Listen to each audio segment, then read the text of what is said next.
Major news coming today. Kamala Harris is flatlining. I mean, you look at these polls, and I don't know how else you could characterize this. You know, normally, as a political candidate, when you go into something like a convention, typically, you kind of get some momentum, things start going well, and then, you know, you should be off to the races in a normal scenario if you were actually as talented as the media wants you to believe that Kamala Harris may be. She's not. She's actually not at all. And therein lies the problem, of course. I can imagine what can be and be unburdened by what has been. You know? What can be unburdened by what has been. And hence we have none other than a total flop. Take a look at these numbers here.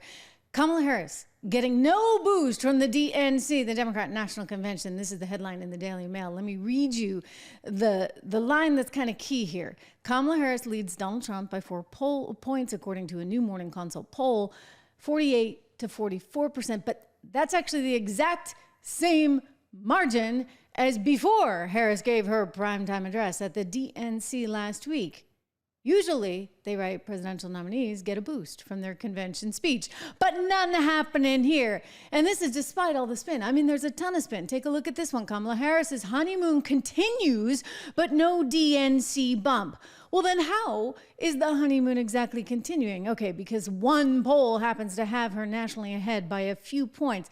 Guys, I'd look at the polls. I look at the polls a little bit harder because here's another poll that doesn't have her ahead at all. This is Rasmussen. And guess what? You got a different spread there. 45 Harris, 49 Trump. You've got a Fox News poll that just came out about 10 days ago. And what do you see there? Harris 49, Trump 50. Meanwhile, you got to start taking a look at all the individual polls in all the various states, right? I mean, I've showed you a couple of from Pennsylvania in which Donald Trump is seeing some success.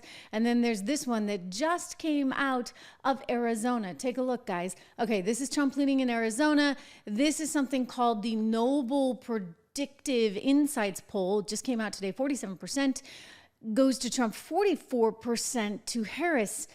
And yet that's not what even the poll headline reads. I mean, this cracks me up. So they're like really embarrassed. They're like, oh my gosh, Trump's ahead. Oh no, how could it be? And so take a look at how they characterize it there at Noble Predictive Insights.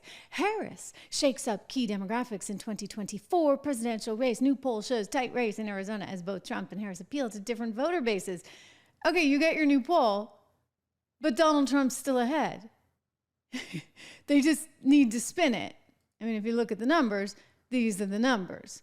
So Trump's winning. But that's never how they're going to present it. It's really actually pretty uncanny. It's pretty amazing. Here's the New York Times Siena poll with all of their numbers. And this is from a while back, but they had Harris like way out in front in Arizona. I don't think that's going to hold, certainly not by the local poll that we looked at today.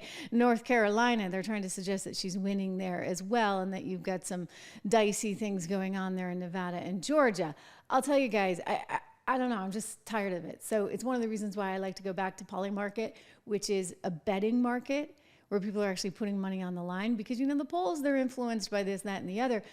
Investors, they're just putting their money where their mouth is, so to speak, right? They are trying to bet and win on who's actually going to be the president. So what do you see here?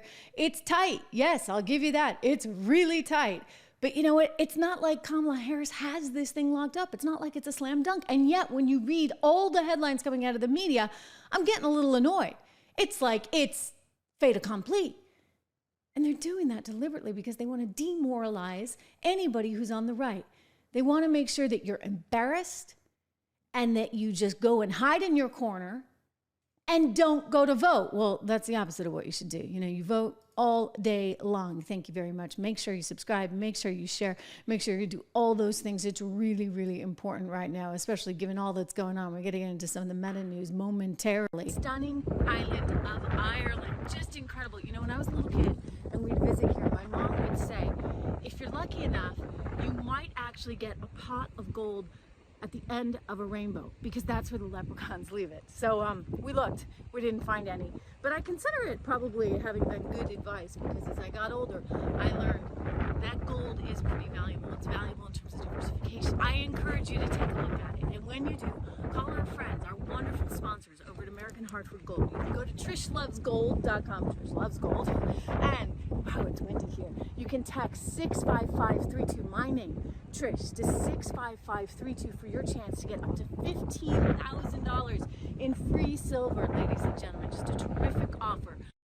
Terrific offer indeed. Our thanks to American Hartford Gold.